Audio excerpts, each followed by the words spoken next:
Sir उद्या निकाल आहे निवडणुकीचा, तर ह्या पार्श्वभूमीवरती आपण काय प्रतिसाद देणार आहात? उद्या आपल्या 21 डिसेंबरला सकाळी 10 वाजल्यापासून मतमोजणी डॉक्टर बाबासाहेब आंबेडकर सांस्कृतिक भवन इथे होणार आहे. त्यासाठी आपण एकंदरीत 42 कर्मचाऱ्यांची नियुक्ती केलेली आहे आणि 6 टेबलवर प्रत्येकी 2 असे प्रत्यक्ष मतमोजणीसाठी लोक नेमण्यात आलेले आहेत. आता यामध्ये आपल्याकडे 10 प्रभाग आणि 12 मतदान केंद्र होते आणि 2 फेऱ्यांमध्ये आपली एकूण प्रक्रिया पूर्ण होणार आहे. आता यासाठी आपण उमेदवारांसाठी एक वेगळा कक्ष नेमलेला आहे आणि मीडिया सेलसाठी एक वेगळा कक्ष नेमलेला आहे. आपल्याला मतमोजणीच्या वेळेस उमेदवार किंवा उमेदवाराचे प्रतिनिधी आणि मतमोजणी प्रतिनिधी अशा पद्धतीने लोक उपस्थित राहू शकतात.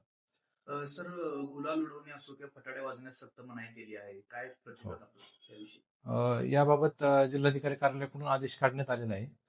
तर गुलाल उधळण्यास पूर्णपणे बंदी आहे आणि विजय मिरवणुका काढण्यास पण बंदी आहे. याबाबत आपण पोलिसांना पण कल्पना दिलेली आहे.